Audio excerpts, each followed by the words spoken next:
Welcome to Oilersnation Everyday with your hosts, Tyler and Liam.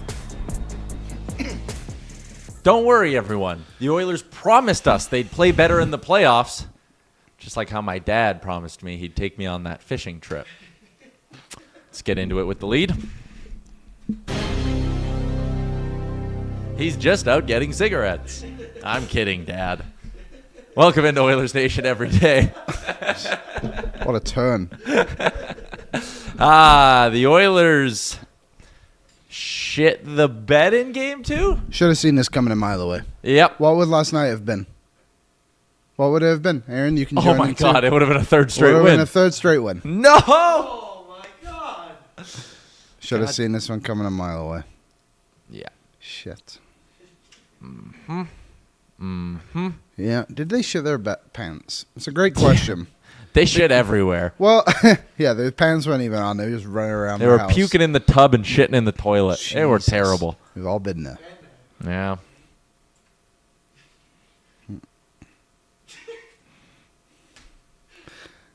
I'm not even like that disappointed, to be honest, because like I think it's a very interesting conversation, and I want to ask Dubnyk about this. Maybe I am disappointed. I'm obviously disappointed a little bit. I'm pissed. I'm not pissed. That's what I'm trying to say. I'm not pissed. I'm disappointed, because like they never win. Like there was something today I saw. I can't. It might have been Blue Bullet. Is it Blue Bullet Bread? Yeah, he's a good follow. Put out there, maybe it was someone like that. Sorry if it wasn't you, Brad, and whoever it was. Thanks. The Oilers have never gone up 2-0 in a series in the McDavid era when they're at home. And you think about all these series in the past where they have won in game 1, which is only 6 occasions. But even when they've lost game 1, the second game has always been good. And I just feel like maybe in these series, this is just the way it's supposed to go. Yeah. And it is what it is. Like I think that the Oilers last night. And again, this is what I want to ask Dubnyk, is that the experience level. I feel like the Oilers are not playing experienced hockey right now, where the Anaheim Ducks, and I think this is Joel Quenneville is doing a great job. I think the Ducks are just they feel very calm. Like they don't feel overwhelmed by the moment. And sometimes I'm watching the Oilers, I feel like they're overwhelmed by the moment. What do you think? And what I mean by that is like, obviously there's been moments in this series already. We're only 2 games in, but like missing a ton of passes. Special teams has been ass. I don't know if it's... And Evan Bouchard, McDavid, like they've been pedestrian.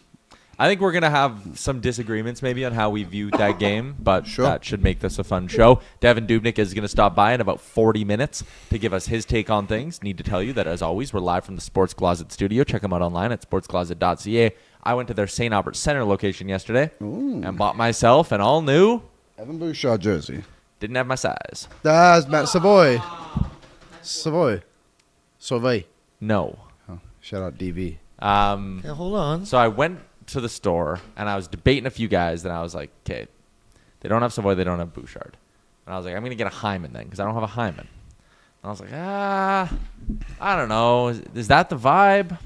Okay. And then I decided, I was like, you know what? I'm going to get a blank one.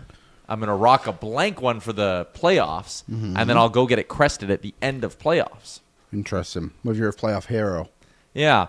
And then I went home, and I told that plan to Amber, and she was like, but, like, that's kind of dumb. She was like, the jersey looks better with a name on the back. Agreed. I don't have any jerseys with no names on the back. The only one I have is the Heritage Classic one from a few years ago. Interesting. So then I had a deep conversation with my wife about it. We drove back to the store, and I got a Podkolzin, who was nowhere on the radar for this jersey purchase at all, and now I match my dad. Will be the Podkolzins. There you go, the Pod You know, like the Bros. Ekholms dress up. Maybe The me and my dad. Z-Bros. The Yeah. Pods Bros. Maybe me and my dad will like Who's the wear big horse? Russian hats to the game or something. God, that would be a pain in the ass to sit behind. Yeah, I would never do that. Anyways, shout out to our friends at the Sports Closet who hooked me up. The show also presentation of Bet365. Hockey fans, check out Bet365's 3-goal early payout. When your team goes up 3, you get paid. It's that simple. Download the app today. Must be 19 plus. Please play responsibly. I will say this just on the surface of everything we're going to talk about today. If you're someone who said Oilers in 5, that means they were going to lose one. This is sorry. If you're someone who said Oilers in 6, that means they were going to lose 2 in this series. we should know by now whether it was Calgary, game 1, getting smoked and going, well, goaltending's not good enough. I remember that was when we had Frank on the show, and he sat down in our studio downstairs and said, before this series, he said, I said that Edmonton was the team who could make this series short. He said, I'm reversing that. Calgary is absolutely good enough to make this a short series. Everyone was down in the dumps. Yeah. Edmonton went on to win 4 straight games. At this time last year, we were down 2-0 to the LA Kings. It took until the final 10 minutes of game 3 for the Oilers to finally play well. Yeah. Then they rattle off 4 straight wins. Against Dallas last year, they gift wrap Dallas game 1. They blow that lead in the 3rd period, and you sit there, and we all went, woo, in a series that's this tight, you can't be gift wrapping the Stars a game like that. And then they rattled off 4 straight wins. The reverse is also true. They win game 1 against the Florida Panthers, and I went to bed that night, my head hit my pillow, beers in my belly, and I said, I can't believe we're going to watch the Edmonton Oilers win the Stanley Cup this year. A lot of belief that year. Last year. If you just live on a game-to-game basis throughout the course of a playoff run, think about that Vancouver series a few years ago while I'm kind of on the point where, like... That sucked. Right? That really sucked. When they went down 3-2 in that series, it was like, well, this thing's a wrap. It wasn't. They won in 7. They won in 7. That's why, like, I'm not that worried. Yeah. I just think the Oilers, they're not playing very well on the special teams. It's literally the difference in this entire series. Yeah. And that's why I put the question in the poll, in the chat, because there was a lot of conversation online and in our chat already, and continue on it as well, as if you would in the chat. Kris Knoblauch, people are questioning if he's getting out coached. I don't know how you can say that when a series is 1-1 and the Oilers are clearly outscoring them at 5-on-5 and their special teams is letting them down. Yeah. I just can't buy into that narrative today. If the series continues, sure, like we can talk about it a bit more, but basically every 5-on-5 metric points to the idea that the Oilers are winning this series. Yeah. You know what I mean? In the sense of like everything's in the Oilers' favor. Last night, if you want to talk about coaching and getting out coached, although the power play didn't get any goals, it was significantly better than the night before, right? Yeah. The penalty kill was ass. It was bad, and it was bad last playoffs too. They need to figure that out, but like, I just don't. It's 2 games into the series. Last night, if you want to talk about coaching, okay, well, he put together Szymanski, Savoy, and Roslovic on the fly, and they scored the game-tying goal. Yeah. That seems like a pretty good coaching strategy Started to me. mixing up his D pairs. Things got better. Yeah, like there was a lot of changing, and like I think Quenneville's done a really good job as well. And like I don't know what the idea is that one guy has an advantage over the other. It's a 1-1 series. The series is tied going to Anaheim. Yeah. It's not that surprising. The best player hasn't even shown up in this series. And I never mind, like, not showing up. He's been actively, and I, like, honestly, this might be the first time I've said this about Connor McDavid. He's been, like, actively bad. It's insane. We're going to recap that and more. But first, Liam, a happy and hearty St. George's Day. Happy St. George's Day, everybody. Cheers. Raise your red pints of fruit punch. Cheers. If the Irish can have St. Patrick's Day, We can have St. George's Day. we can have St. George's Day. And we're all wearing true traditional English colors. Well done, everybody. Oh, yeah. Red, white, and blue. Red, white, and blue. What a day. Happy St. George's Day, everybody. Oh, that is good fruit punch. That was quite tasty. Yeah. That was quite tasty. Our game recaps are brought to you by Derek Dodge. It's the beginning of a new chapter at Derek Dodge as they're under new ownership, bringing a fresh approach, new energy, and a renewed focus on customer experience. You can visit them in person at 6211 104th Street Northwest or online at derekdodge.com, where you'll find out more about their unbeatable deal. You leave the lot with your new vehicle, and flights and accommodations for a trip for 2 to Vegas are on them. Now, that is a deal that's tough to beat, and that's what you get at Derek Dodge. It is really fruit punch, by the way, everybody. Yeah, I know really we joked is. about doing red beers. We're not going to drink red beers. No. It's noon, It's noon. on a Come Thursday. on. Got a lot ahead of us today. Yeah. We can't just like sit here and gas beers during the show. No, but beautiful day for it. The weather today is what George would have wanted. Yeah, very gloomy. Dull, gloomy, windy as fuck. God, it's a good English day out there. Yeah. My birthdays were always like this. This is what I remember. These are your favorite memories of back home. Yeah, just getting blown over. Just a bunch of wind. Wind and rain and crap. All right. So let's talk a little bit. Yeah, Dr. Isaac, you guys have done worse. Yeah, no, I fully understand. We absolutely have. Where do we want to start with this game last night? The Oilers. Let's just go all over. Well, they go up 1-0. Draisaitl Podkolzin. Great connection. Jake Wallman adds another assist. He's up to 3 in the series now. I would like to add something on the Jake Wallman, Aaron, if you want to throw up that goal. It would have been, the first goal. Okay. We do have to be careful which goals we're picking and choosing. Okay, There's a lot. so you can pause it right away if you want to. All right. Sure. Pause it when Wallman takes his shot. Ah, shit, it was earlier. That's okay, you can take it off. He takes one right from the corner, and it comes. I believe it was a one-timer. But one thing with Wallman, and I think Ekholm did it later on too, he absolutely hammered the puck. Yeah. And if you're going to shoot from there, make sure the goalie ain't stopping it, or it ain't getting through the first man. Like, you got to hit that thing with everything you have. And Wallman, his shot has been very impressive, I think, so far. He's hammering the puck. There's just an argument and a conversation we had yesterday. Anaheim tied it up, power play goal, Cutter Gauthier. It's 1-1 going into the break. First intermission is where I met Mara, who's in our chat. She says, apologies to Tyler and Jay for being the crazy girl with electric blue hair who freaked out when she met you in line for beer at the intermission. Ooh. Mara, you made my night, and it was great to meet you. She was very excited. That's good. But that's always the fun part of going to games. Welcome to the show, Mara. Yeah, welcome to the show, Mara. Second period. This is my first, we'll call it gripe with Connor McDavid and just the Oilers' style and entrance into this series in general. Okay. Aaron, I told you I want it paused right at the beginning here. So as you bring up this Trouba goal, Connor McDavid, here we go. Look at where he is positioned on Jacob Trouba here. He's going to make a play against the boards. In the playoffs? He's the middle guy there, right? Yeah, he's in the middle of 3. Yeah. Okay. Yeah. In the playoffs, you want intensity. You want physicality. You know, a lot of times in the regular season, it's never the Oilers brand. They are not a team who wants to grind you down physically and play the body and all that stuff. They want to get through these things with stick work and all of that. And we've criticized McDavid for defensive zone play a few times this year, but it's always come as a part of the conversation. We go, but in the playoffs, they know how to play. Mm-hmm. They know how to dial up the intensity in the playoffs.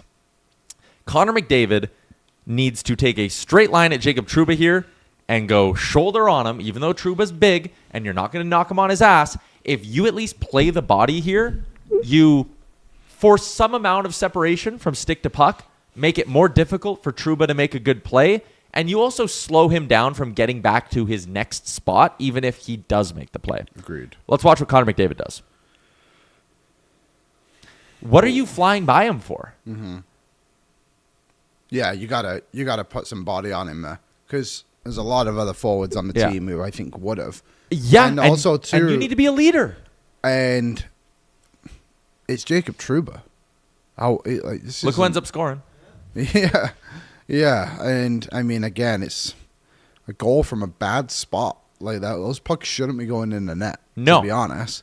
And maybe this goaltending conversation we can have too after what Dubnyk said with later on. But right, I do think it starts with that moment. You're right, of just trying to cheat a little bit. I would say, and hope that he turns it over. It's like, well, just force him to turn it over. Yeah, just force his hand a little bit more. Don't make life too easy. And I think the Oilers in general have done that this series so far. I don't think life hasn't been too difficult for the Anaheim Ducks yet. Okay, you can pull it off, Aaron. We got to save our highlights.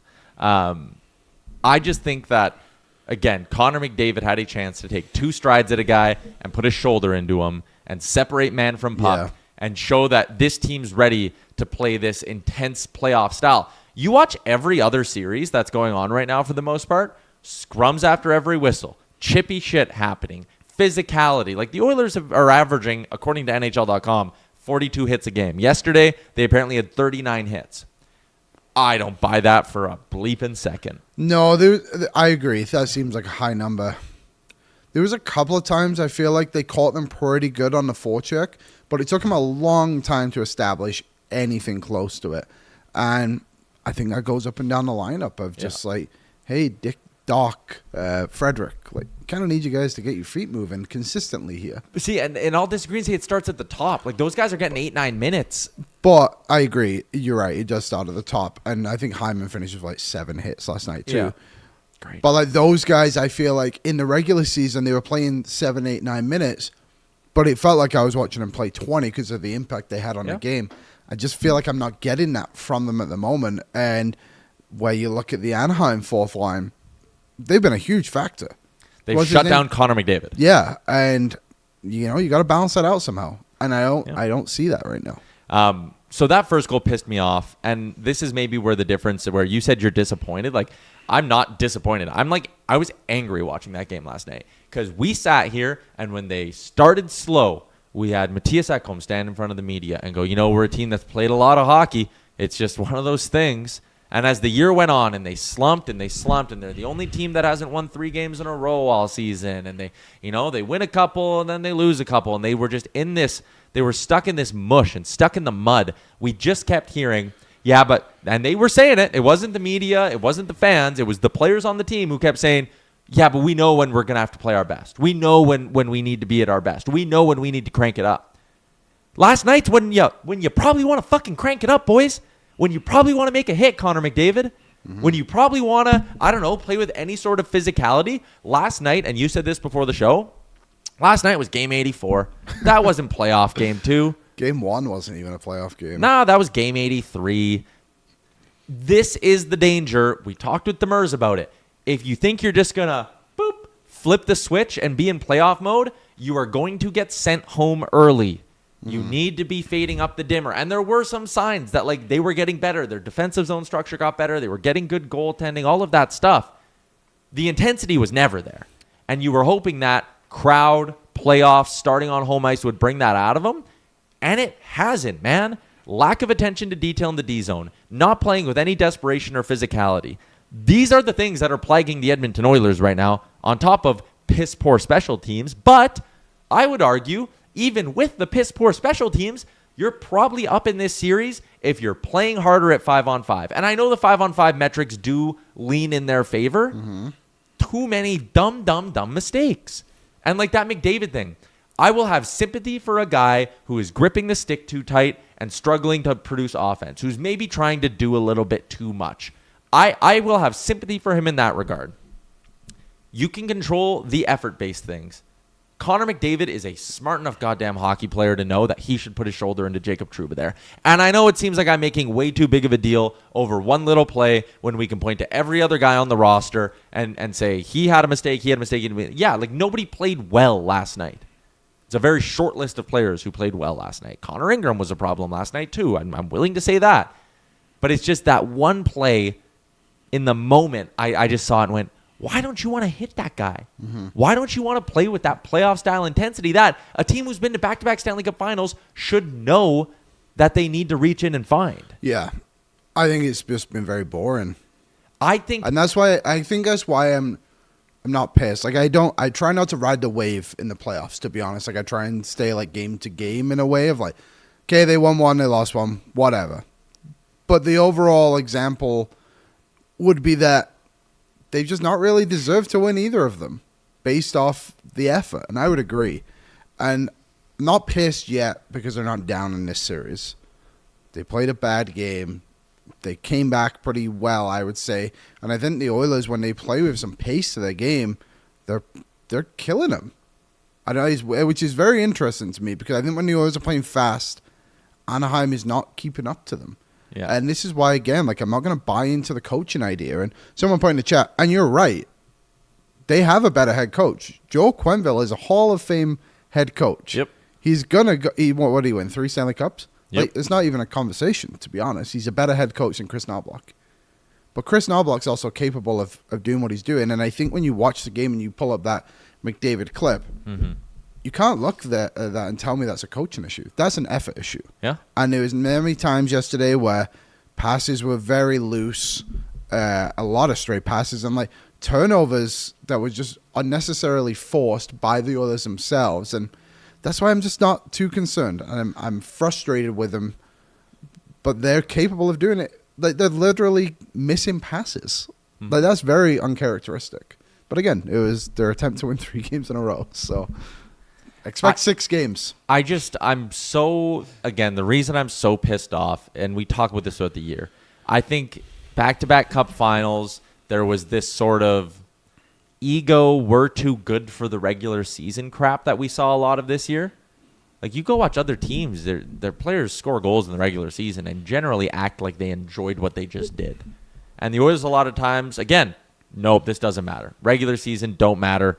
We'll crank her up in the playoffs. And then you don't play with, quite frankly, enough passion or intensity in the playoffs. And I think it's been true for both of these games. I don't think it is I don't think I'm just cherry-picking, nitpicking last night. I think we can look at the first 2 games here and say they have not done enough playoff-style stuff. I don't know. I think And I don't want to, and I don't think I'm riding the wave either, because I'm not sitting here saying they're screwed. Like, we know it's in them.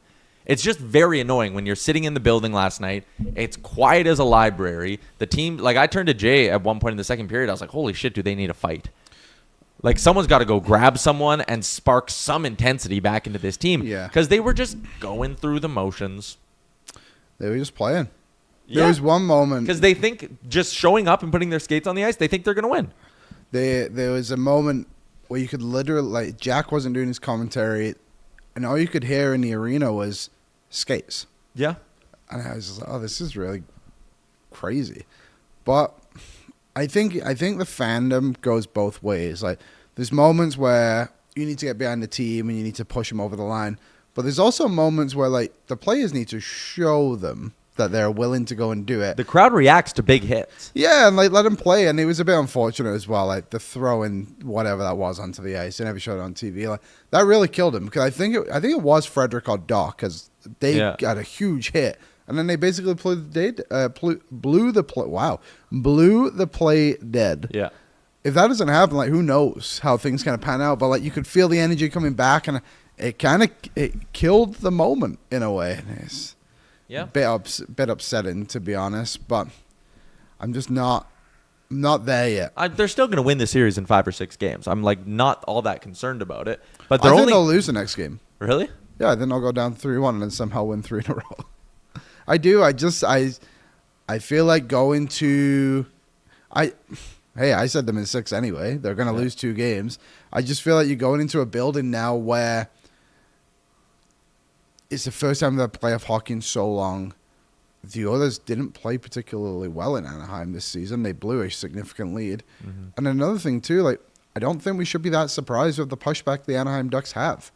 All they've done all season is trailing games and then come back. Yeah. Like, this team isn't going to roll over and die.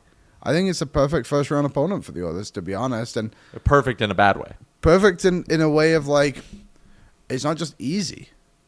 So, yeah, I think this team needs a bit of a wake-up call. I don't think saying them going down 2-1 is such a bad thing. Like, I think this team's capable of winning this series. But, again, you're going into a road building where you've been kind of mediocre this season. D. Van Man said, I hope the Oilers are as cocky as Tyler. I'm not cocky at all. Like, again, I'm confident that they're going to win. But I just don't think the Oilers can simply put their skates on the ice and win the hockey game. And the issue right now, if the Oilers were playing with confidence, there would be some amount of swagger to their game. They would go and hit guys. They would go and snap around crisp passes and skate hard. And if they're down in a game, they wouldn't be fazed by it because they'd have the confidence they were going to come back. The way the Oilers are playing right now is cocky. And that is a big problem. Can we show the 4-2 goal? Ryan Paling's shorthanded goal. You know what playing confident looks like? Taking the puck and saying, I'm putting my head down, I'm taking this thing up the ice. Playing cocky is doing whatever the hell this is. I don't know. I wouldn't label that as cocky, to be honest. I think that's a miscommunication. Like McDavid said in his postgame, he's like, it was a miscommunication on the ice. I should have lucked. Yeah. So but no, I don't think that's cocky. I think it's just an error. Like someone was there's clearly a game plan. Like someone's supposed to be up that wing, and I'm assuming it's the forward, whoever that was, coming to the other side of the ice. Like I think it was just a bit of a mental error. Obviously, this came shortly after McDavid left the game temporarily and came back. But also too, the 2 clips we've shown are just Connor McDavid. I mean, there are They're- two they plays are. he made that were direct goals against. That's what I mean. Yeah. Like, he needs to be better, and Oh, he's yeah. not playing very well. And the power play has not been great. Like yesterday again, like I think it was better. Yesterday they obviously that had a pisses couple me more chances, and Yeah. they did it. Well, first of all, they got into the damn zone, which Yeah. was important. But again, they're out. What are they? I think they're outscoring them 8-4 at 5-5. The Oilers scored 5 even strength goals yesterday. And Connor McDavid wasn't involved in any of them, and they lost the game. I think he was on the ice for 1, if I'm not Can mistaken. I just one more thing that pissed me off with, because I think this is why I use the word cocky. Can you just play it one more time? He spins. Watch his head after he makes the mistake. Like, he's going to play a guy with the puck, and his head is like, oh, this angle doesn't really show it. He does the whole, like, he looks up and it's like, oh, I think you man. see it more on the reverse, to be honest. And he does, oh, man. The play's not over, Connor. Let's go, No. buddy. Yeah, you see it here. Definitely see Yeah. it here. Look. Oh, on his back heels. Oh, Yeah. man. I- What? My assumption would be puck. Maybe he thought it was out the zone, but you're right. Like the body language wasn't great, and you got to like be dialed in to get it back. Remember a few games ago, when Josh Szymanski, I brought this up on the show, but Josh Szymanski turned over that puck behind the goal And line. he just dove right in front of And the then next just one. desperation flung himself into the slot and wore a shot like off his chest. Yeah. Yeah. You make a mistake, go fight. Connor, the puck wasn't in the net yet. And we're being way too harsh on 97 probably. And I get it. And you know what's going to happen? He's going to pop home 2 goals and 2 assists in game 3. They're going to win the thing 5-2. And we're going to have our feet kicked up on Sunday in my basement doing our watch along. I hope he gets a point. Well, yeah, we got to walk before we run. But, like, again, it's such a bad look. And they just do a lot of shit that I just think is right now not how you win in the playoffs. And that's what makes me mad is they know how to win in the playoffs. And it feels like they spent all regular season going, we don't really, we know when we need to play better. And now they're in round 1 of the playoffs going, well, yeah, I know. Like, we'll get through this. Like, we care more about the cup final. Better start winning. Better start playing well. I just want to say, you're talking bad look. Like, that's brutal turnover for McDavid. I was telling you, Ty, I was so much more pissed before that puck went in the turnover because they just let Granlund take a Sunday stroll up the ice with 5 dudes just watching his ass, takes it to the front of the net. So much puck watching, no intensity, no even attempt to pretend like you're defending, and then mistakes compound, you throw that out and... Man, like you knew something bad was going to happen 10, 20 seconds before that. There was just quickly, I guess, a big missed call on the first goal for the Anaheim Ducks. Bush's high stick, yeah. He got cleaned in the like that one right up his face. I don't know how the ref missed it, especially like what they were calling earlier. Well, the ref was looking at him and shook his head like, no. Yeah, and it's like the penalty they called on Nurse, like someone says that Nurse got to stay out of the box. Like, he didn't do anything. He pushed him. And they called a cross-check. The rest were weird early. I don't think they were great, to be honest. But again, they're not the reason the Oilers lost. But that was a significant missed call. Like, he could have took his head off, to be honest, the way he did it. So I didn't love that. But, I mean, it's 97. 97 is the heartbeat of this team. He is the way the Edmonton Oilers will win this series. And someone said earlier, it's like there's no fight in this team. I have to strongly disagree. They fought back from they have lulls, don't get me wrong. Their second periods have been dreadful. They fought back last game and they won. They came back last game and they tied it 4-4. And it was an unfortunate bounce, to be honest. The Katagoche one where a couple of deflections through, Bouchard goes to clear it, hits Draisaitl's skate, falls right to Katagoche. Like, it's a bit unlucky. And I think it was also just like a great image of what the Oilers game had been last night, and I think Anaheim deserved to win. But to say this team has no fight, I just don't believe it. I think their best players just aren't playing like their best players right now. But the other side of it that's not been ideal, the goal scorers last night for Anaheim, Trouba, Alex Colon, Ryan Poland, Katagoche, obviously had a couple of them as well, and he showed up. But like, it's not like Beckett Seneca's lighting up the lamp and Leo Carlson's doing a ton, like producing-wise offense. They're both playing really well. But I just think, again, Connor McDavid, you've been on the ice for 1 goal 4, and you've had, what was the final score in the first one? 5-4? 4. So they've scored goals. 9. 8. Was it 4-3? Oh, sorry, 4-3. Got to show up. He's a difference maker. Yep. And again, there are other issues here. They lose that face-off on the Gauthier goal way too cleanly. Just snapped clean back. Not ideal. Ekholm iced it. That was dumb. Like, that was a weird play. Connor Ingram had a bad game. We'll talk about that with Doobie. Like, plenty of it. Ryan Nugent-Hopkins is a ghost. At least he has a point in this series. The other thing, too, like I said in Game 1, that that was one that the Ducks are going to regret not having. And again, we're talking in the moment here. We obviously now know that the series is 1-1, but we looked at Game 1 in a vacuum and went, holy shit. The Ducks played well. The Oilers pissed down their leg, and the Oilers won. No points for McDavid, and they won. What a massive, massive break for Edmonton. That game is one that you win.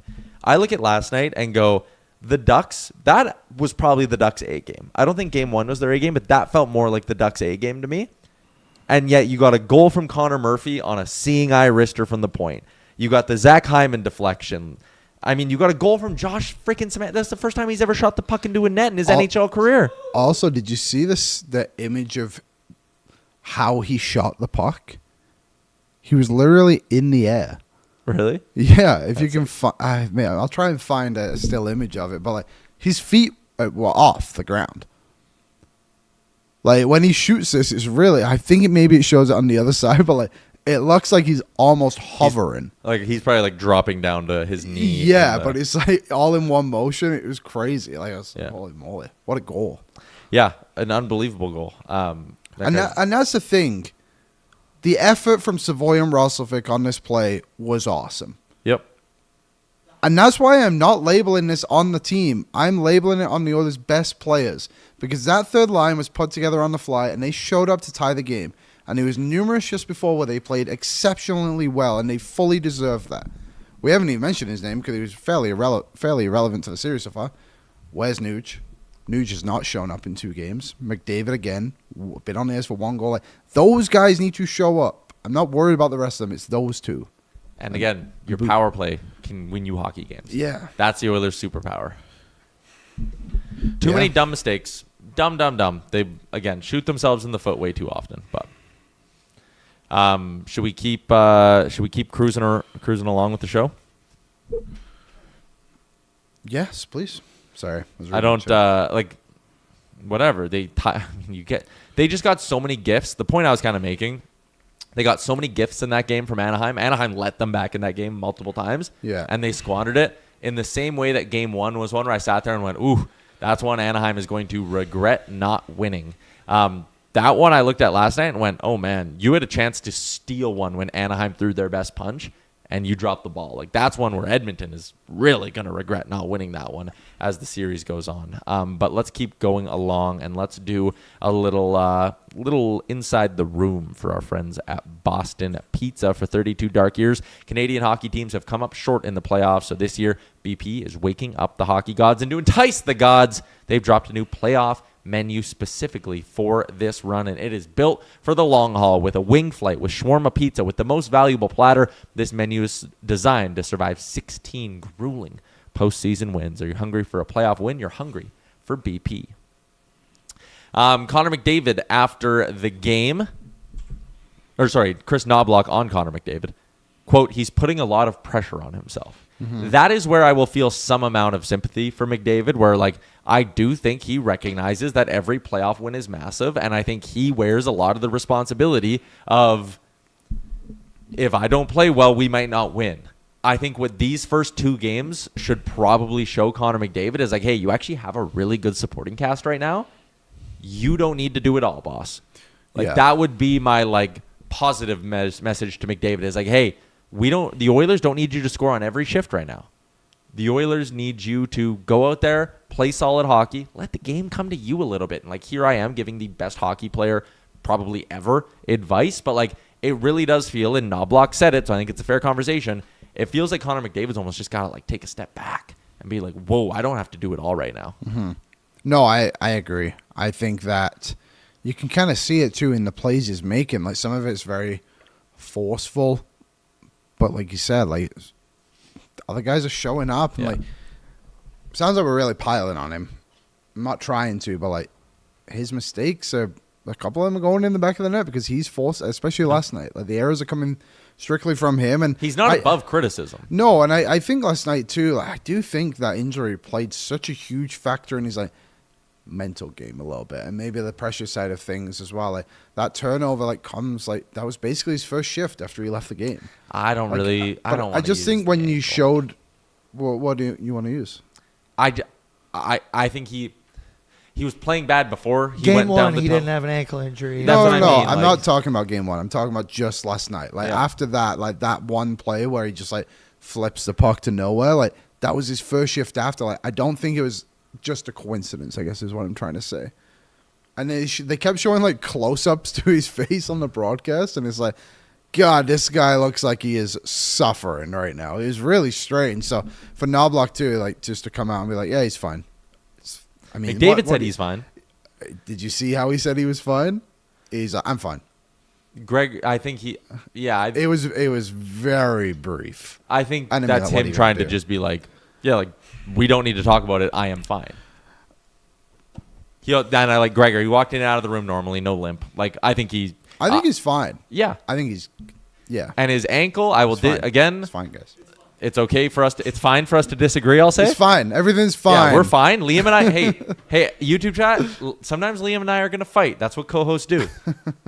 His ankle's a long way from his brain, Liam. And that was a dumb play that pass. Sure. I just think it was clearly on his mind. Whatever. So we'll stop talking about McDavid now. For now. Well, actually, McDavid said if they play fast, they're tough to handle. Ding, ding, ding, ding, ding, ding, ding. Play fast, play hard. Anaheim can't beat you. The problem yesterday was you stood around, and I'm saying you as a collective Oilers, you stood around, didn't really want to engage that hard physically, didn't want to be tough to play against, and when you started having little bits of that in your game, Matt Savoy hunting down a duck, forcing a turnover, and then they immediately score because Anaheim had flown the zone and shown that they're a very sloppy 5-on-5 team. When you play hard, you are grossly exposing them. Mm-hmm. Think about the third period of game one. You're hitting them wave after wave after wave of attack, and then Radko Gudas falls down because he's had to defend 3 rushes in the last 4 minutes. Yeah, and I agree. It's the way to play this series, and the Oilers have found ways in moments to do it. And again, it's the special teams that's totally killing them right now. 5-on-5, they've been solid, and the speed is a huge factor in it. Post-game, Knoblauch on Savoy, Szymanski, Roslovic. Quote, a line we are comfortable playing. We are not sure if they will play together due to Dickinson's availability. I'd argue you should keep them together, regardless of Dickinson's availability. Yeah, because then your fourth line would be Dickinson, Frederick, and Doc, which would be perfectly fine as well. Yeah. I think... Although then Nuge is up with McDavid and Hyman, and you got 3 guys who are not playing their best hockey altogether, but maybe you just point to them and say, hey, you guys have figured it out before. Go figure it out again. Yeah.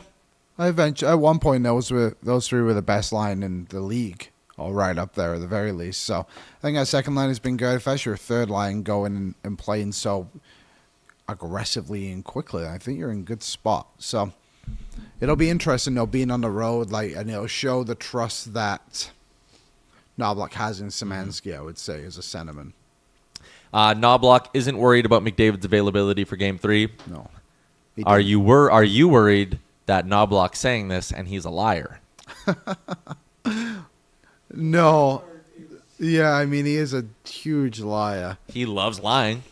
McDavid's just not going to be on the ice for warm-up tomorrow. We're going to be like, what the fuck is going on right now? No, I'm not worried about this one, because there's just certain players who they figure it out. They'll be fine. And he will be fine. I'm not worried about his injury. Dickinson was 50-50 in the morning for Game 2. Obviously didn't play. You'd think, 3 days off now, right? Day off, game that he missed, day off.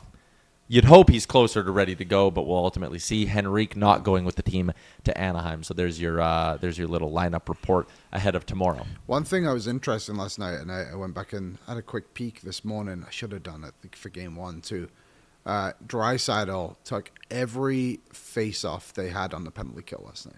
Really? Every single one. There was only 4, weirdly enough, that ended up happening, but he took all 4 of them, which he was 50%, by the way. So we'll see how that kind of trends. But when you're missing Henrique and Dickinson on that penalty kill, Draisaitl and McDavid are obviously going to have to step up. Yeah. They were using Szymanski on the PK, too, which Yeah, shows you they again did. how thin they are. Yeah, exactly. I'd be curious. He must have played, 10 minutes tops on the power penalty kill all season? Oh, yeah, not I a feel lot. like he did not play much at all. I do like that they leaned on him, though. He played 11 minutes and 11 seconds. It's a pretty good amount of time. All right, let's get it to our guest line. Our guest line is a presentation of your Prairie Toyota dealers looking to dominate off the ice as much as your team does on it. Well, if your team's the one that played last night, they certainly weren't dominating anyways. Check out the Toyota Tacoma. It is reliable. You can bank on it. Game in, game out. Its standard I-Force engine boasts an impressive towing capacity of up to 6,400 pounds. In fact, it's the most powerful Tacoma ever. So whether you're hauling gear to the rink or heading to an away game, you can tackle it with ease. Experience power, capability, and convenience with the Toyota Tacoma. Visit shoptoyota.ca or your local Prairie Toyota dealer during Red Tag Days on now through May, as we welcome in our good friend, former NHLer, host of the hit show Ask Doobie, 1/3 of our pre- and post-game coverage. We say a lot. He does a lot around these parts. Doobie, are you wearing a golf polo? Are we getting you pre-round? No, post-round. Post-round. Right off the course. It got a little wet at the end, but it's all right. How'd you shoot? First day. How'd it go? Oh, not very good, but that's okay. They didn't care. It just felt good to be out there. Yeah, I had a tee time booked today, but it's currently howling wind, and there was some snow in the morning, so I don't think I'm going to be golfing tonight.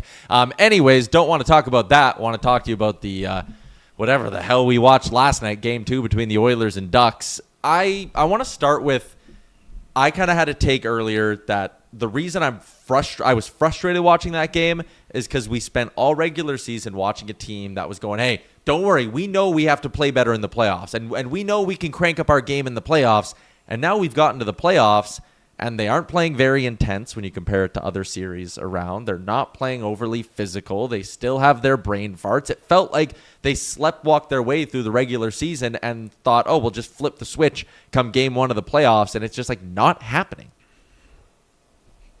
Yeah, it's interesting. I agree with the kind of intensity level doesn't feel like the other series. And, I think we got to remind ourselves last year, I mean, the first 2 games of playoffs were a disaster. It looked like the year was over, and then, I mean, they just turned it on. And they've got the guys with the ability to do that. And especially, I think Draisaitl's been good, but obviously, McDavid didn't have his best game last night, which is just funny to talk about because he's still nasty out there. Like, it's not. We're just so used to the level that he plays at that when he's not doing crazy things, it just doesn't seem right. I don't know what it is. I mean, you can speculate, you can guess. Getting the Anaheim matchup, not kind of a rivalry there. It was probably the best matchup on paper that they could get. Maybe they didn't feel the urgency right away. And then you go in game 1, right? And you don't really play your best. It's kind of sloppy as well, but you still come back and you still get one. And then, same thing with last night, like just mistakes.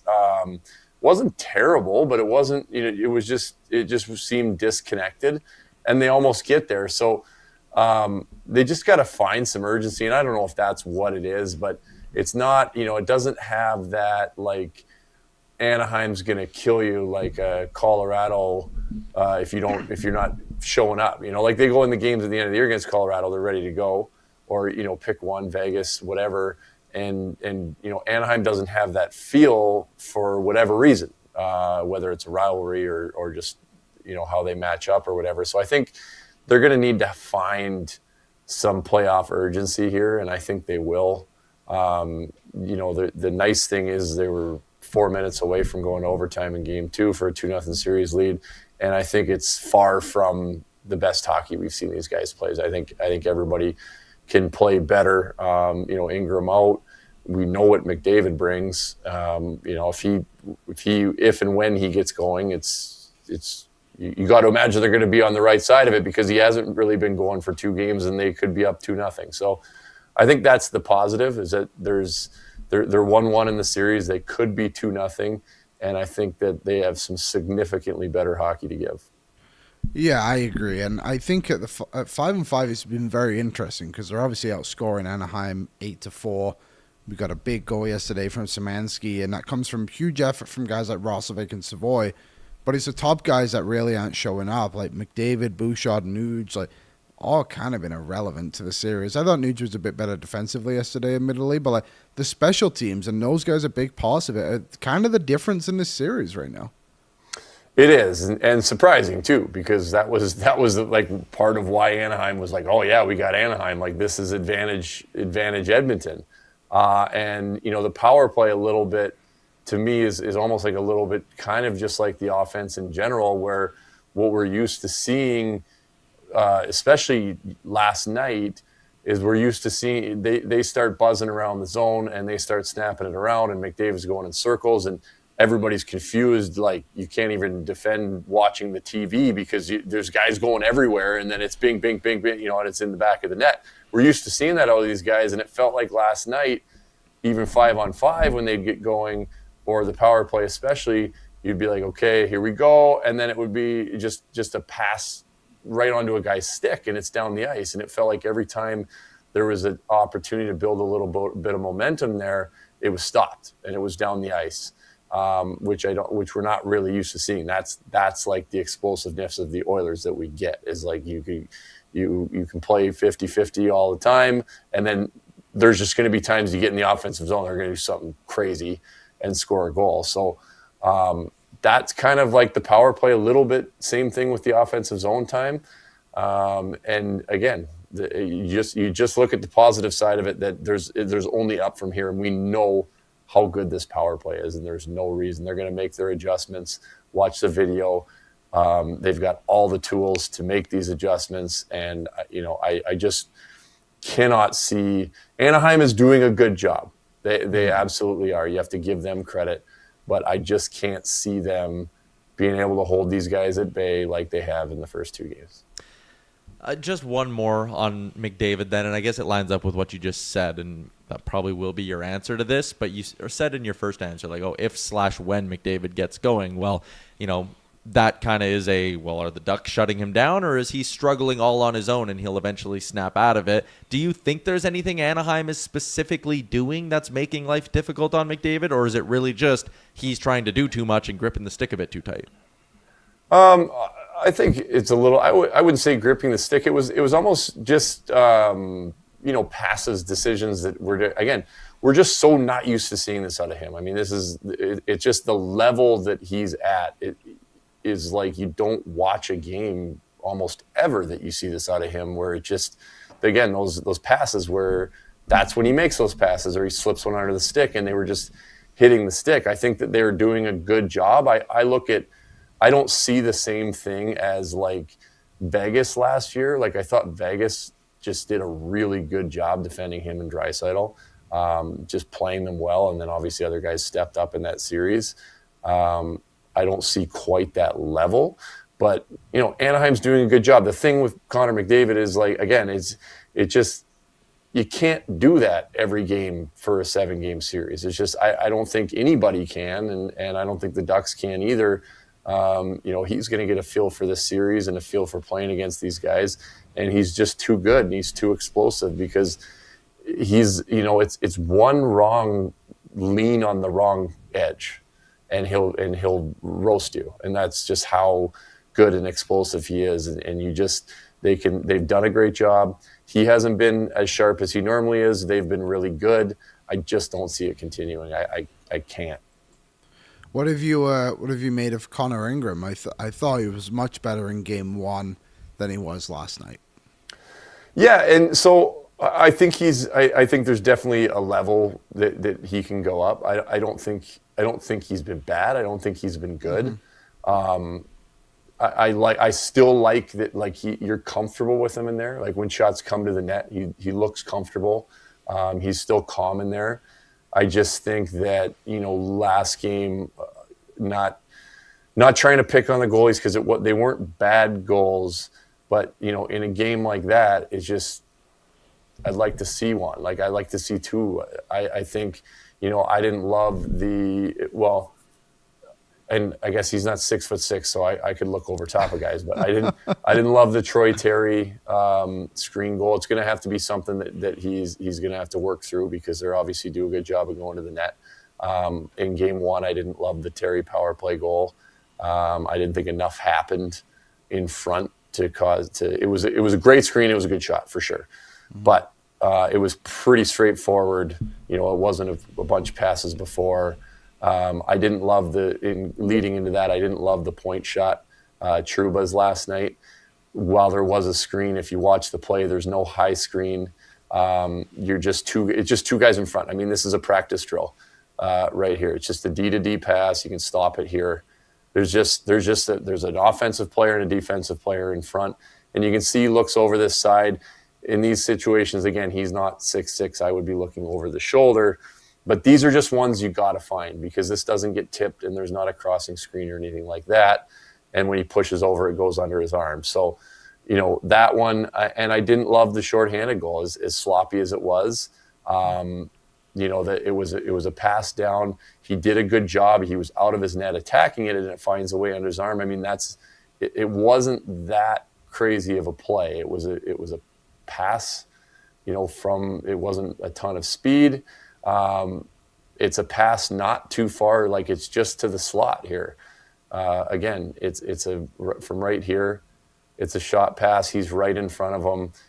He just opens the arm there and he's tight. So again, they're not bad by any means, but to me, like, I want to save here, because if he stays tight there's nowhere to go. He does a good job staying out on it, but you can see the arm opens up. Yeah. So I'm just being picky. Again, I like the way he looks, and again, it's kind of like all of them, right? It's not terrible. He's got more, and we know he's got more, and so I think that's a positive thing for the Oilers, if anything. Well, I think when you look at game one, so what was the final score again? 4-3. 4-3. But he made that big save on Leo Carlson, Absolutely. Which prevented it from being 4-1. Well, last night he made saves, sure, but like there was never the moment it felt like where it's like, oh, Ingram's just saved their asses a little bit there. And this might sound a bit disrespectful, but like it kind of felt like a Stuart Skinner game, where you look back at it and you're just like, well, he didn't really do anything bad, but nothing really good happened. You know who else had a Stuart Skinner game? Stuart Skinner last night. Yeah, I love Stu. My brother said something like, I don't want to say it because I don't want to get in trouble. It was funny though, but I love Stu. I cheer for Stu. Me too. I do too. Stu. I love him. He's a good dude, good teammate. He's a good goalie, so I don't want to. But they're in tough there. But yeah, but I do. We've seen it from Ingram. We've seen him play really well, and he has the capability of making huge saves too, like explosive saves and all of that. So again, it's just I think he's got another level to give, and when he does, I still feel good about the Oilers in this series. People are asking it. I know your answer. I know your answer. I know Aaron's answer. There's no way you go to Tristan Jarry at all, right? No. Okay, good. No. I just wanted to make sure some people were asking. We did get the question. Because he's not, and so that's the thing, like if I'm watching him, he's not struggling. Like he's not, No. he's, again, and that's why I keep saying he's not uncomfortable. He doesn't look shaky. He's not, he's not out of control. Like he still looks comfortable. It's just, those are just saves. I just bring those up because it's just like you want to find a save in one of these plays, and that's all it is. But if he looks shaky, if longer shots were going in, or he's fighting it, or you can see, and I don't see that out of him. So that's why, again, it's good news that I think that he's only going to get better. And reminder, he doesn't have a ton of playoff experience, and never mind in a place like Edmonton. That's its own world when it comes to playoffs and pressure and all that stuff. So he's got to go through this and figure this out too, which he will, and he's doing it right now.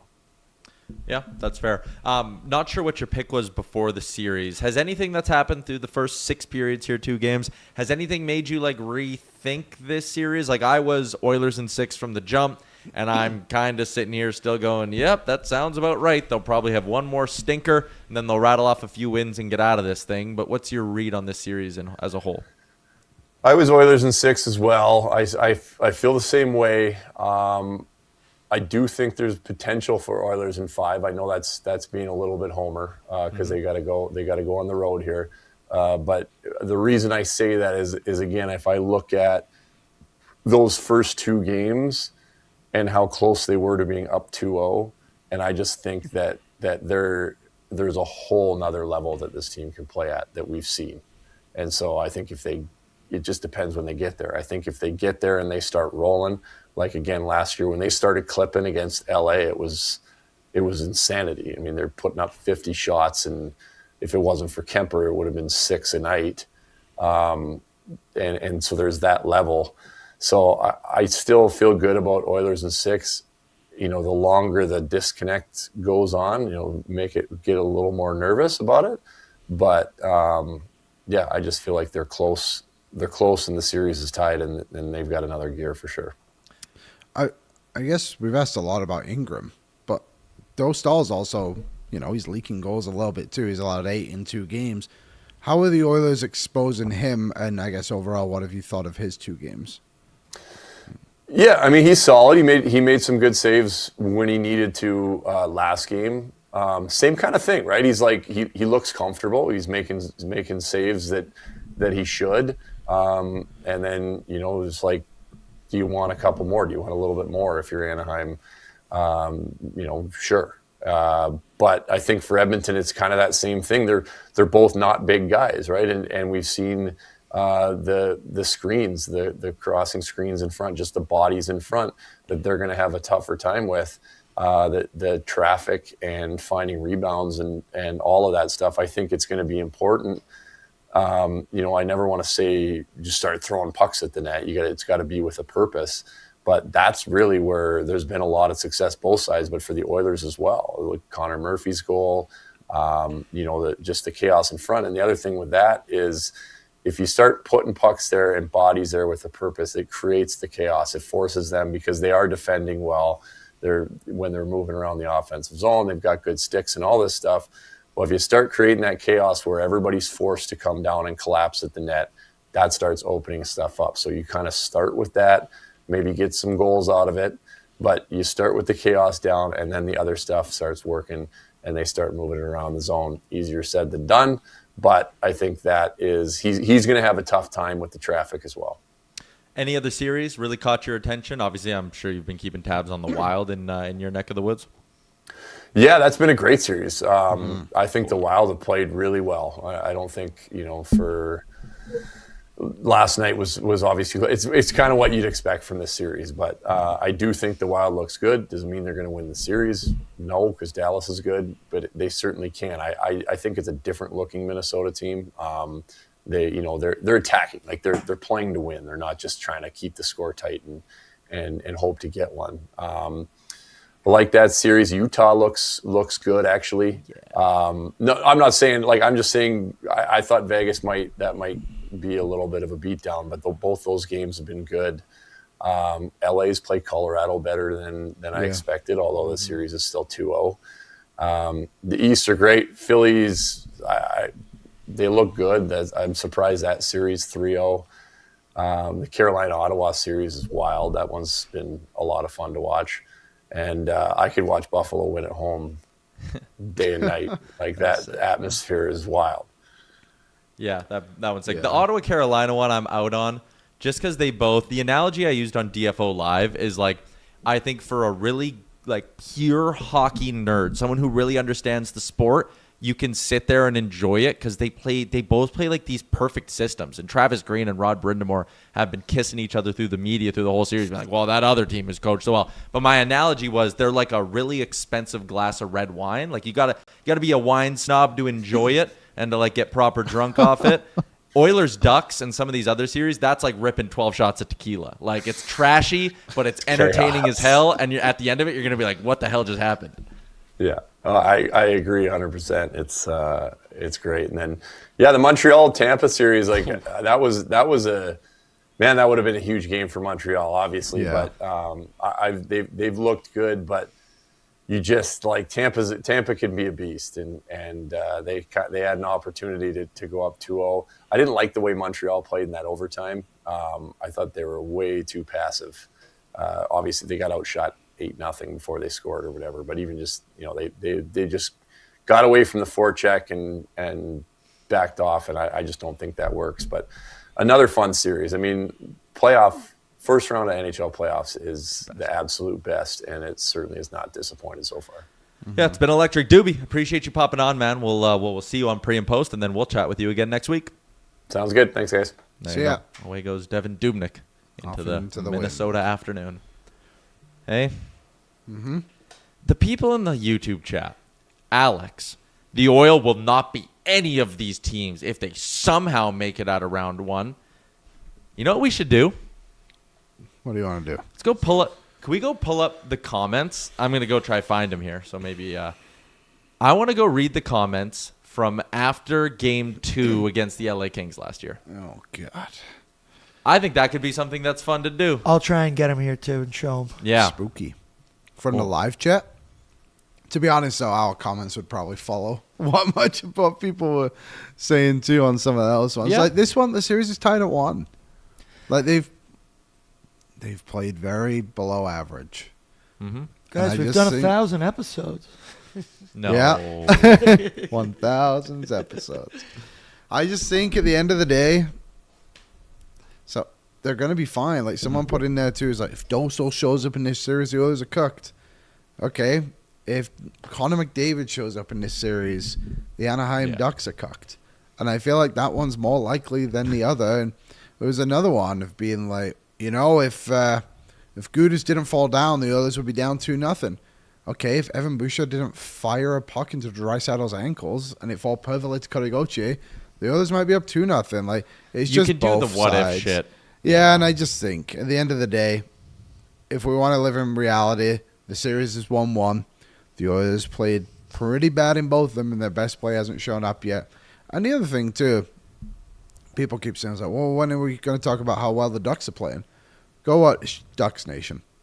Go watch Felix's show if you want to hear about the Anaheim Yeah, Ducks. go and watch what Crash they're- the Pond with our friend Felix Sicard. But listen, I just, Anaheim's like- played fine. They've been exactly Yeah. what I thought they'd be. Coming into the series, I said, if you play sloppy and give the Ducks a bunch of chances, they will burn you. If you turn this into a track meet where you try to be a rush team, they will burn you. Which is why, by the way, Knoblauch's comments of, I would like more connection on passes and shots off the rush. There were more in game 1. Wasn't much of a rush last night for both teams. You don't want to be a rush team, Chris. Hem them in. Play physical. Force turnovers. Cycle them to death. That is the game plan to beating this Ducks team. I said in my analysis before the series, if you want to turn this into a track meet, you're going to be in trouble. Yes. And the Anaheim Ducks aren't a very good defensive team. No. I think the Oilers are just... Details have sharpened up, I think, it's fair to say, on both sides in certain aspects. Of course, it's the playoffs. You're dialed in on one team. It's a lot different than the regular season. We all know that. But I think when the Oilers have had applied pressure for long periods of time, they've been the better of the two. Yeah. But also, too, this is clearly just special teams that is absolutely destroying the Oilers. And that is, again, that we've seen it on the positive side, too. That's the name of the game in the playoffs, man. You got to keep it tight at 5-on-5 and have a big power play. Yeah. Yeah. And get big saves. Like, that's your recipe. 100%. Did you find anything here? I did. Uh-oh. All right. Are they funny? So I'll start with Ryan. They're toast. Teams unrecognizable from last. These are comments, by the way, from last year's show when the Oilers went down 2-0 to the Kings. They're toast. Teams unrecognizable from last year. Old, slow, and sad. How did we let all those guys go? We were one play away from winning it all. I feel personally attacked with that one. This one made me laugh. Sorry, but to, quote, figure it out fast enough to drastically improve every aspect of their winning game to win the next 4 or 5 is not happening. Anyone who thinks it's a cup year is delusional. They didn't even win the next. They won 4 or 4. They won 4 straight. They won 10 of their next 12. Yeah, they only lost twice. Or no, 12 of their next 14, yeah. They lost twice after losing it until the cup final. We might have had a bad mic day because people were yelling at our mics. Your equipment is about as good as the hockey team you cover. Pathetic. Well, show's free. And then there's just a lot of happy birthday Liams in here as well. Oh yeah. That makes sense. Thanks, guys. Well, that's tomorrow. That is tomorrow. Yeah. Happy birthday, Liam. Thank you.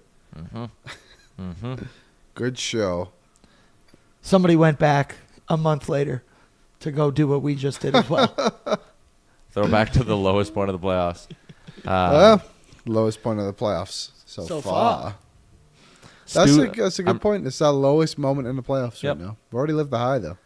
Shout out. Should we give some love to people in the YouTube chat that day who were positive? Sure. Ryan S. Back again. Everyone talking like it's over. You guys need to support the team. A couple bad games doesn't mean it's over. To which Sam Squatch replied, done like dinner. Fellow idiot said, Stu is trash this year. Is he always going to be trash? No. Did we know he needed a 1B? Yes. That was actually probably the correct comment in hindsight. Veronica believed. Dacky said it's over. Well, I'll let Dacky off. He's usually fairly positive. And he lives in Winnipeg, so. We had Petey on to break it down. Oh, and our show was turned the other way. I forgot about that. Yeah. We've run full this was the horizontal. next day. Look what Jimmy left you, Ty. Ha! Hey, Jimmy, suck it. Yeah, Kings are going to get Or swept not by better. the Avs this year. Kings not better. What else we got? Can you read him, Aaron? I can barely see him. Okay, Tyler still won't admit the Kings are just better. Ha ha ha ha ha ha. Suck it, Jimmy. Kings could sweep the Oilers, and Tyler will stand on the hill that the Kings aren't good or had been better. Suck it, whoever that name is. Breaking news, host of Oilers show supports Oilers. I mean, yeah, that's a good point. Y'all aren't paying attention enough. Kings' bad road record was the backup goalie. Kempa's road record was incredible. Kings only lost 2 games. They did not win on the road again for the rest of the series. These guys are delusional about the Oilers. Give absolutely zero credit to a good LA Kings team. Suck it. Yeah, we haven't changed. Yep. Nice. Sit Arvidsson and Perry, put Kapanen and Jones in and start smashing Ellie into the boards. See, yesterday Sportsnet had the great idea. They were like, hey, why don't they put Max Jones in the game? He's incredibly hurt. He's out for a month. He's on crutches. Yeah. I would have OL to the max in my lineup for sure. That comment actually wasn't that far off. Perry did look very bad, I believe, for the first 2 games and then quickly turned things around. Kind of crazy on Corey Perry. He had 0 goals, then he had 10. Back-to-back playoffs, that is. Or maybe 1. Kale was in and said, it's so over.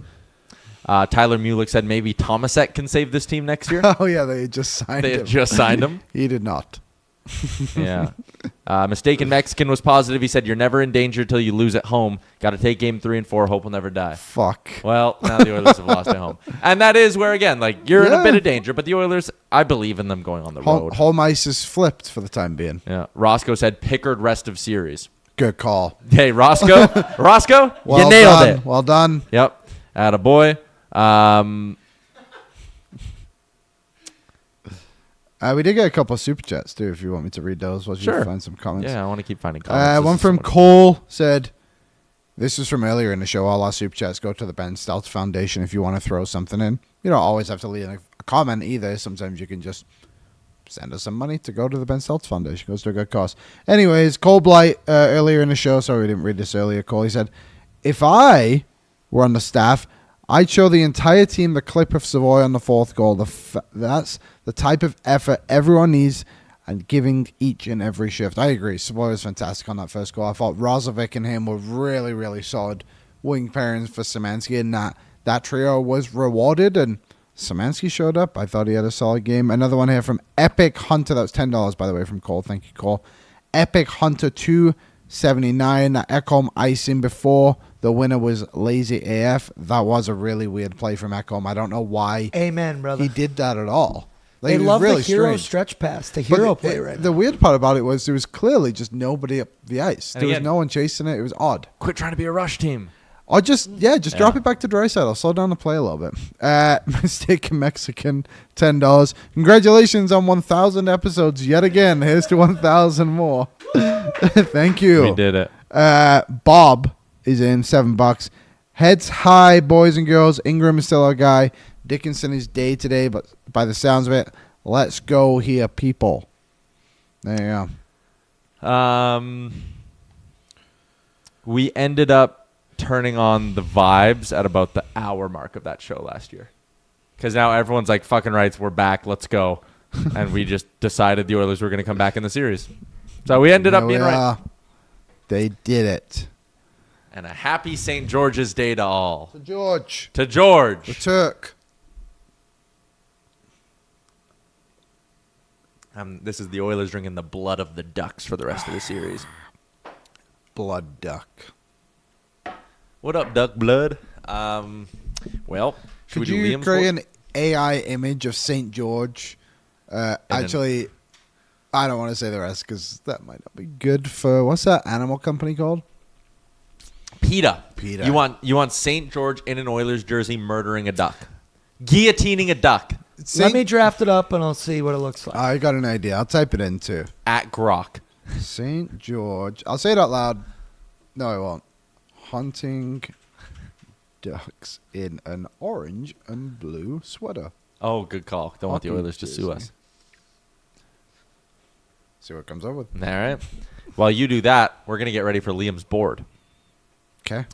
Liam's board is a presentation of Truck Month and our friends at GMC.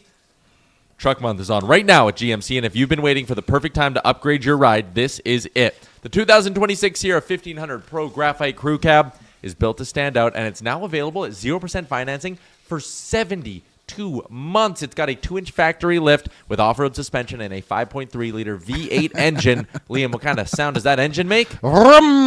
Yeah. During Truck Month, you can get into your very own. Now's the time to head down to the dealership, take it for a spin, and see what the Sierra 1500 Pro Graphite Crew Cab is all about. I got one, Aaron.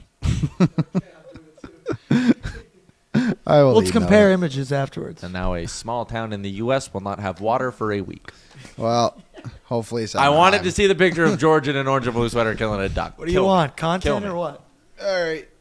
Obviously, we didn't put Liam's board up properly the other day because we didn't have enough time in our 7-hour stream. Yeah, we just had so much other stuff to do. So I'll take these off. These are from last week. It's pretty good. Not bad. Oh, where's my stapler? Oh, here it is. Okay. Liam's board, the hit So- segment that's sweeping the nation. Since today is obviously St. George's Day. Mm-hmm. Can you put that up? I think it's fine. Yeah, Why let's not? throw it up. First entry. Okay. Does he have like 12 fingers? I didn't even look. I just okay, this works out well. So obviously today is St. George's Day, and being an Englishman, I thought today for Liam's board I would do 5 things I love about England. Sure. Makes a lot of sense. So we'll go through it. This is in no particular order. I don't want anyone to be upset with my selections. The first one will be St. George hunting ducks. I think that's a fair one to do. But the first one on Liam's board today, the Chippy. I love going to the Chippy. What is that? The Chippy is the fish and chip shop where you go and you get your fish and your chips from the Chippy. And it's Sorry, is this just like what they're called, or is this a brand? Is this like a it's chain? Just what it is. It's not a chain. It's just like, oh, I'm going to the Chippy. Like everywhere, there's Chippies everywhere. Okay. It's like going to the grocery store.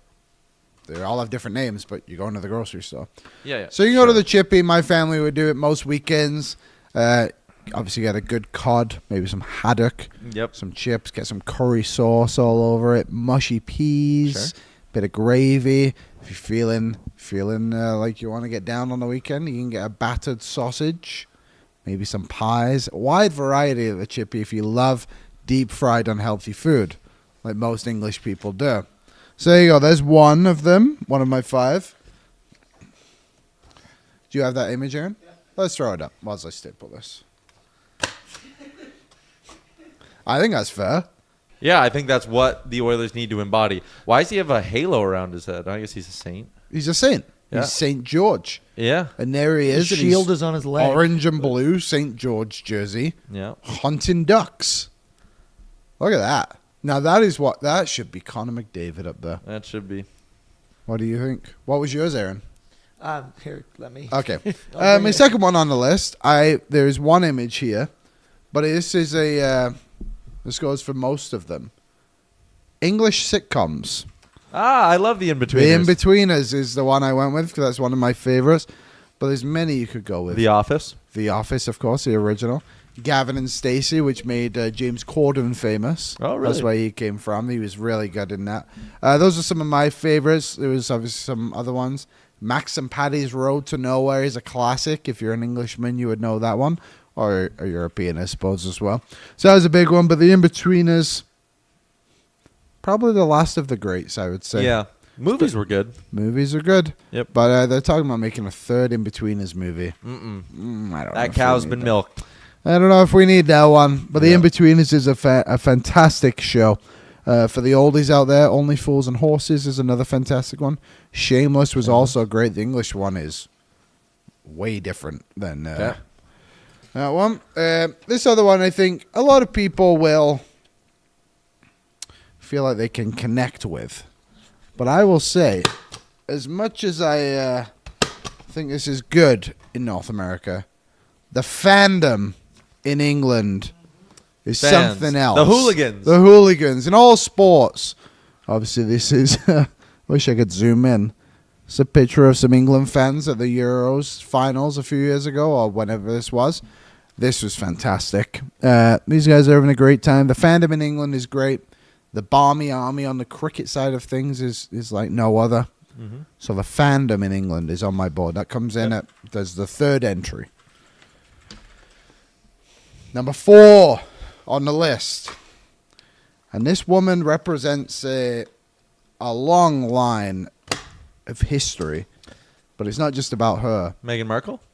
How dare.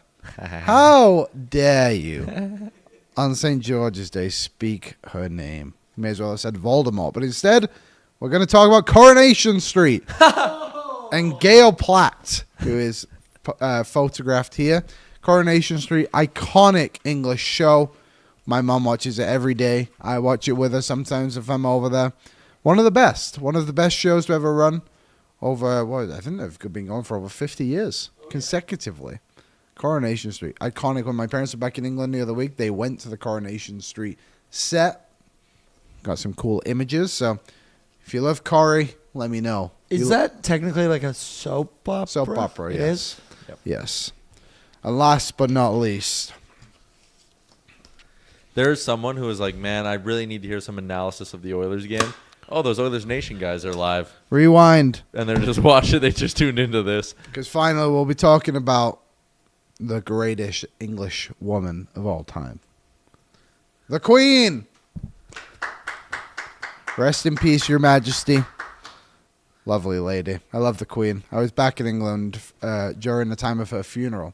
It's actually quite emotional. I remember the day she died. You were sad. I was genuinely sad. Yeah. She was a very iconic lady. Yeah. And I know there's a lot of conversation about the royal family and all that shit. Yeah, they're kind of losing a little Yeah. steam since old Lizzie went down. Not really into them anymore. Not Yeah. my cup of tea. She was you the could last say. great royal. Agreed. So, Queen Elizabeth, what a woman. Rest in peace, Your Majesty. All right. So there you go, Liam's board today. In honor of St. George's Day, we have The Chippy, English sitcoms, English fandom, Gail Platt representing Coronation Street, and The Queen. You know, my favorite part of England is, Liam? What's that? You. Thanks, guys. Happy St. George's Day, man. Thanks. I hope you have a great day. What's the plans for tonight? Fish and chips. I'm going to find some fish and chips somewhere. Have some. Probably my dad's. So, should be good. What are you going to do for St. George's Day? I'm making buffalo chicken dip for supper. That's got to be some, I would assume, some relation. Yeah, maybe. Yeah. So there you go. I could have gone on. Crockpot, Tyler? Crockpot? Oh, yeah, we crock pot Hell yeah. tonight. There you go.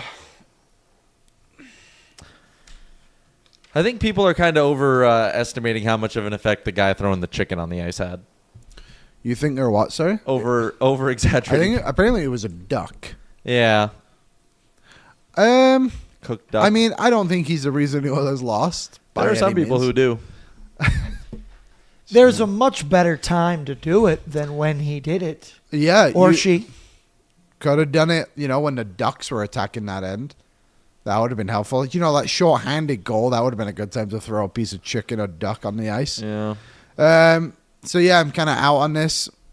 I don't think, again, it's the reason it was lost. It definitely killed a bit of momentum of the game. But yeah, because they had to go to a TV timeout, right? Went to a timeout. They cleaned it up. The Oilers just scored.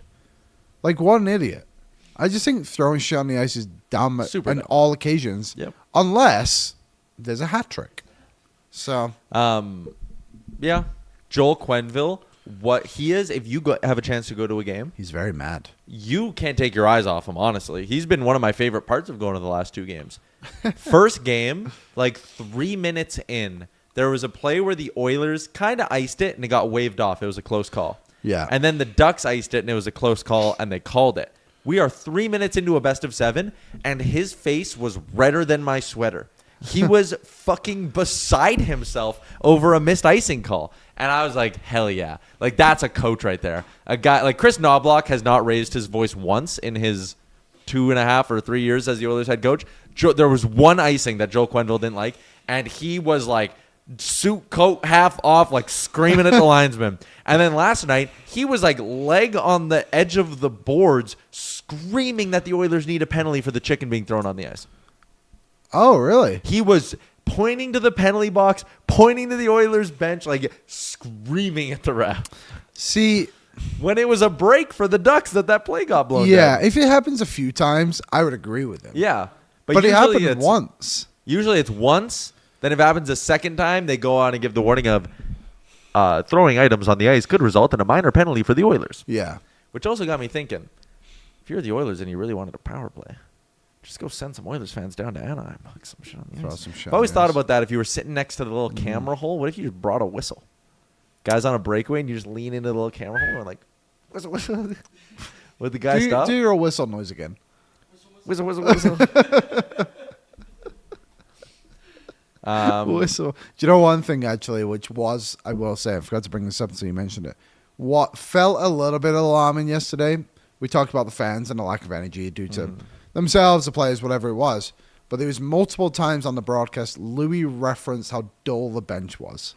And he's like, you can feel guys are trying to get stuff going. He said Jake Wallman was a big player trying to do it. But and I've loved him in this series. I have too. I think he's played really, really well.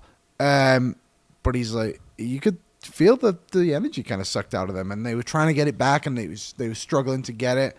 It's got to be a thing for them next game, and that has got to come from guys like Freddie and Doc, and they can play small roles on the bench of just just chirp the other team, just do any. And I think Evander Kane was like, and Perry were good at that kind of stuff. I think everyone's got to be in on it. Yeah. I think if you're one of those guys who is in the middle of this lineup and you see a Connor McDavid or a Leon Draisaitl go and try steamroll a guy or go get into it after a whistle, like last game, Zach Hyman got his helmet ripped off by Jacob Trouba in that scrum in front of the net. And the Oilers, McDavid reached into the net with his stick while the fight was happening and pulled Hyman's helmet out. Yeah. Trouba shot the puck after the whistle. Yeah, Bouchard tried to do a little bit of something. And like Bouchard and Wallman have been the only two guys, Podkolzin I should add, who like have been pretty consistent in their like, this is the playoffs, we should play like it. And I know Bouch hasn't had a good first 2 games, but he's brought it in the intensity department. I thought he was way better yesterday. Yes, he was. I thought he was way better. I know people are saying it's a bad break that the puck hit Draisaitl's skate. I don't love that he was throwing it up the middle. I would have preferred that he just gets it away from trouble in that instance, but that's a little hindsighty, so I'm not going to roast him too hard. Can we see that goal? It was really awkward bouncing, but I think you're probably fair to say that. I'm just saying in general, like that puck bounced like 3 or 4 times. That was 5-1. Whatever the final score was. I don't know. Honestly, like 6-4. the score feels so irrelevant to me at the end of the day. Yeah, they either win or lose. Win or lose. And this is why I think in the regular season, you could just go to win or lose. Either way, different conversation. Puck bounced a lot. They lose the face-off, obviously. Yeah, Bouchard smoked someone. They snapped it back so clean. But even like, go back to when the shot is taken, Aaron, if you don't mind. I think that's important here. Okay, Here we back. go. Right now. So everyone just stands in a line? Is that the pretty play? Like, I'm just kind of looking back at this now. And Then play it till like right when Bouchard touches the puck. So like that hits Draisaitl's skate. yeah. Let's say it doesn't. That's an objectively bad play to make. For Mbouche? Yeah, if it doesn't hit Draisaitl's skate, it's just a pass to the defenseman at the blue line. Can you go because back everyone is slightly? fucking collapsed down in the middle But so are you saying that's a bad play on him or just like... on Bouch. Like, look, that winger keeps going to the right, whoever that is, Hyman maybe. Bouch picks it up.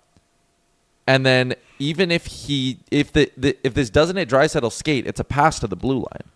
But I think you're just clearing it, to be honest. Like, I don't really. But I'd label prefer that. if he cleared it like away from danger. Clear it to the sideboards, get it away from the middle of the ice would be my thing.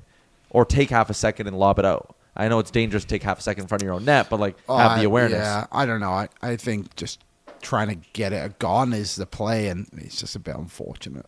Yeah, he fanned on it too. Yeah. If he gets all of it, maybe it's a high lob out, but yeah. But he was shooting the puck on the power play. He also was. I thought he was playing fairly physically. He had a big play. So I good actually think it was one-on-one right. defense? I think it was right before. Actually, ironically, they scored when he was on the ice. But he pushed that guy right off the puck. Yeah. And there's a couple moments I thought he did all right. Yep. He had 0 options. Great take, Tyler. I mean, whatever, man. You've been sitting in the chat and bitching all day. Yeah, I literally fucking said as a part of my analysis there that they all collapsed in the middle and the puck would have gone to nobody because nobody was in a good position. They lost a draw and had no plan. Also, what are you saying, that I'm hard on Evan Bouchard? Get out of here. All right. Bouch had good process, bad results last night. I agree with that take. Tomorrow's a game day edition of the show. Mm-hmm. We are going to be live from Capital GMC Buick. So what are we going to go for the full hour and a half? Because we have to come back and do one. Yeah, it'll be tight. But we're going to have Adam from Capital GMC Buick join us at 1 o'clock. So we'll probably go an hour 15 tomorrow. Okay. And yeah, we'll figure things out. Might have Jeff Merrick tomorrow. Fingers crossed. Yeah, fingers crossed indeed, Liam. All right, that is a wrap. Before that, tomorrow's an away game. Oh, yeah. Tomorrow's an away game, so Ryder and Lisa are going to be at the Sauce. If you want to secure your spot, secure a booth for you and your friends, again, it's a downtown weekend playoff game. It's going to be bumping.